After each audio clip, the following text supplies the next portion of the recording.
అత్యున్నత సింహాసనం మీద ఆసీనుడైనటువంటి తండ్రి అయిన దేవుని నుండి మన ప్రభువైన యేసుక్రీస్తు నామములో మీ అందరికీ ఈ ఉదయకాలము శుభాలను తెలియచేస్తూ ఈ ఉదయకాల ధ్యానాంశము కొరకే దేవుని వాక్యాన్ని చదువుకుందాం.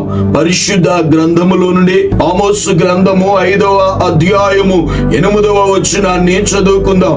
ఆయన సప్త ఋషి నక్షత్రములను మృగశీర్ష నక్షత్రమును సృష్టించిన వాడు, కారు చీకటిని ఉదయముగా మార్చువాడు, పగటిని రాత్రి చీకటి వలె మార్పు చేయువాడు. ఆయన నక్షత్రములను సమస్తమును సృష్టించిన వాడు, కారు చీకటిని వెలుగుగా మార్చగలిగిన దేవుడు, అంధకారాన్ని వెలుగుమయముగా చేయగలిగిన దేవుడు. ఏ చీకటి మిమ్మల్ని ఆవరించి ఉన్నా, ఏ చీకటి మిమ్మల్ని కమ్మేస్తూ ఉన్నా, ఆ చీకటిలో నుండి గొప్ప వెలుగును కలగ చేయగలిగినటువంటి మారుని దేవుడు. ఈరోజు చీకటి అనగా పాపము, చీకటి అనగా ఆర్థికమైన ఇబ్బందులు, చీకటి అనగా అనేకమైన సమస్యలు, చీకటి అనగా అంధత్వం. ఈరోజు ఏ పరిస్థితుల్లో ఏ చీకటి మిమ్మల్ని కమ్మేసిందో, ఏ చీకటి మీకు వెలుగు లేకుండా మీ జీవితాల్లో గాఢాంధకారాన్ని కలగచేసిందో, ఆ చీకటిని తొలగించగలిగినటువంటి శక్తి కలిగిన దేవుడు మన దేవుడు. చీకటిని వెలుగుగా మార్చగలిగిన దేవుడు. ఈరోజు మీ జీవితాల్లో ఇంతకాలం మీరు చీకటిని అనుభవిస్తూనే ఉన్నారేమో, అనగా శ్రమలను అనుభవిస్తూనే ఉన్నారేమో, కష్టాలను అనుభవిస్తూ ఉన్నారేమో, ప్రతికూల పరిస్థితులు అనుభవిస్తూ ఉన్నారేమో. ఏది చేసినా మీ జీవితంలో కలిసి రావడం లేదేమో, ఏది చేసినా మీ జీవితంలో నష్టమే కలుగుతుందేమో. ఇంకా మీ బిడ్డల జీవితాల్లో, మీ కుటుంబాల్లో, మీ వ్యాపారాల్లో చీకటి అలుముకునుందేమో. ఈరోజు దేవుడు తెలియజేస్తున్నాడు, ఆ దేవుడిని మీరు ఎరిగితే, ఆ దేవుని యందు మీరు నమ్మిక ఉంచితే, ఆ దేవుడు నక్షత్రాలను సర్వ సృష్టిని చేసిన దేవుడు, కారు చీకటిని వెలుగు మయముగా మార్చగలిగిన దేవుడు. మీ జీవితాల్లో అట్టి వెలుగును దేవుడు కలగ చేస్తాడు. ఎందుకు అనంటే ఆయన మారని దేవుడు, మార్చే దేవుడైన, చీకటిని వెలుగుగా మార్చగలిగిన దేవుడు, శాపాన్ని ఆశీర్వాదకరంగా మార్చగలిగిన దేవుడు. నీ జీవితంలో ప్రతి ఒక్క ఇబ్బందులు, ఇరుకులు, ప్రతి ఒక్క పరిస్థితులన్నిటినీ నీకు దీవెనకరంగాను వెలుగుమయంగా దేవుడు చేయగలిగిన దేవుడు. అందుకే ప్రభు తెలియచేస్తున్నాడు. దానియేలు గ్రంథము 2వ అధ్యాయము 21వ వచనాన్ని చదువుకుందాం. ఆయన కాలములను సమయములను మార్చువాడయుండి రాజులను త్రోసివేయచ్చు నియమించుచు ఉన్నవాడును, వివేకులకును వివేకమును, జ్ఞానులకు జ్ఞానమును అనుగ్రహించువాడునై ఉన్నాడు. చాలా పర్యాలు కాలం కలిసి రావట్లేదు, కాలం కలిసి రావట్లేదు అంటారు. అలాంటి స్థితిగతులే మీరు అనుభవిస్తూ ఉంటే ఆయన కాలములను సమయములను మార్చగలిగిన దేవుడు. తన బిడల కొరకు ఆయన ఏదైనా చేయగలిగినటువంటి దేవుడు. దేవుని వాక్యాన్ని గనుక ఆలోచన చేస్తున్నట్లయితే, మన పితరుల దినములో శత్రువుతో యుద్ధము చేస్తున్నప్పుడు ఆయన సూర్య చంద్రులను ఆపిన దేవుడు. మన దేవుడు తన బిడల కొరకు ఎన్ని గొప్ప కార్యాలు చేశాడు పరిశుద్ధ గ్రంథములో మనం చూస్తాం. ఎందుకు అనంటే ఆయన మారని దేవుడు. పరిశుద్ధ గ్రంథములో హిజ్కియా జీవితంలో మరణమవుతావని ప్రవక్త ద్వారా దేవుడు తెలియచేసిన హిజ్కియా దేవుని తట్టు తిరిగి దేవుని సందులో ప్రార్థించినప్పుడు దేవుడు కాలాన్ని పొడిగించాడు. ఈరోజు మీ జీవితాల్లో కూడా ఆయన కాల గమనాలను మార్చగలిగిన దేవుడు. సహోదరి సహోదరుడా, ఈరోజు నువ్వు దేవుని యందు నమ్మిక ఉంచితే, ఆ దేవుణ్ణి ఎరిగి ఉంటే ఆయన ఎటువంటి శక్తి గలవాడు అని అంటే, నీ జీవితంలో ఉన్న ఈ కాలాలన్నిటినీ ఆయన మార్చి నీ జీవితంలో గొప్ప దీవెన, ఆశీర్వాదం, మీ జీవితంలో గొప్ప నెమ్మదిని ఆయన కలగ చేయగలిగిన దేవుడు.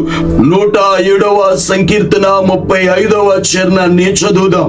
అరణ్యమును నీటి మడుగుగాను, ఎండిన నేలను నీటి ఊటల చోటుగాను ఆయన మార్చి, ఆయన అరణ్యమును నీటి మడుగులుగాను, ఎండిన భూమిని నీటి ఊటలుగాను మార్చగలిగిన దేవుడు.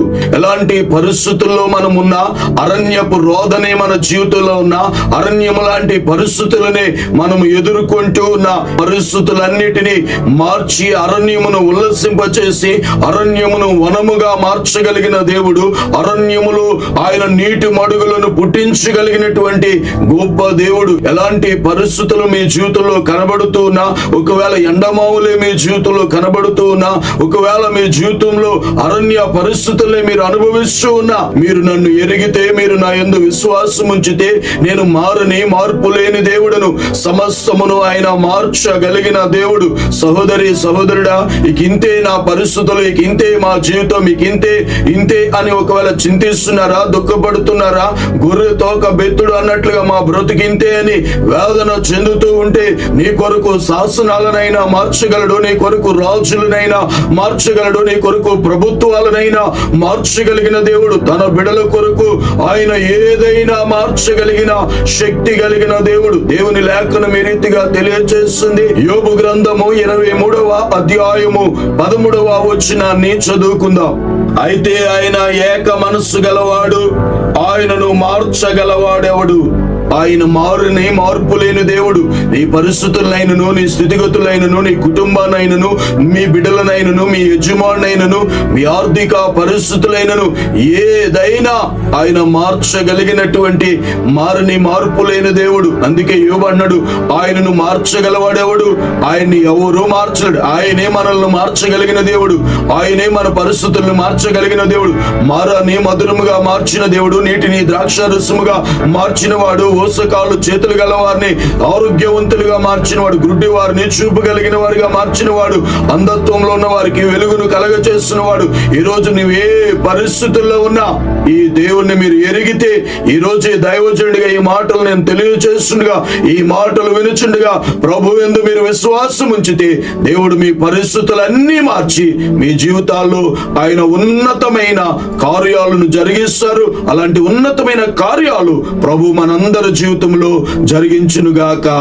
ఆమేన్. ప్రార్థన చేసుకుందాం. ప్రార్థనలో ఏకీభవిద్దాం. నిన్న నేడు నిరంతరము ఏకరీతిగా మా దైవమా, మీకు వందనాలు, స్తుతులు, స్తోత్రాలు చెల్లిస్తున్నాం.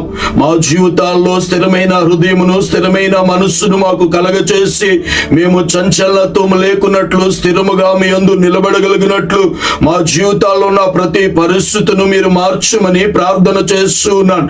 ఈ వాక్యాన్ని వినుచున్న బిడ్డల జీవితాల్లో ఎలాంటి పరిస్థితుల్లో వారు నలిగిపోతూ ఉన్నారు, ఎలాంటి పరిస్థితుల్లో వారు జీవిస్తున్న వారి జీవితాల్లో అరణ్య రోధనైనను, ఎండినటువంటి అనుభవంలో వారున్న మీరే నీటి మడుగులుగా చేస్తానని, మీరే కాలాన్ని సమయాలను మార్చగలిగిన దేవుడునని, సమస్త విషయాలు నేను మార్చువాడును అని మాట్లాడిన తండ్రి మీకు వందనాలు. ఎవరు ఏ మార్పును కోరుకుంటూ ఉన్నారు, ఎవరు ఏ మార్పు కలిగి జీవించాలని ఆశపడుతూ ఉన్నారు, వారికి ఉన్నటువంటి ఆ బంధకాలు, వారికి ఉన్నటువంటి ఆ బలహీనతలు, వారికి ఉన్న పరిస్థితులన్నిటి నుండి మీరే మార్చి ఉన్నతమైన అద్భుతమైన కార్యాలను జరిగించమని యేసు నామములో ఈ మనవులు అడుగుచున్నాను పరమ తండ్రి. ఆమేన్.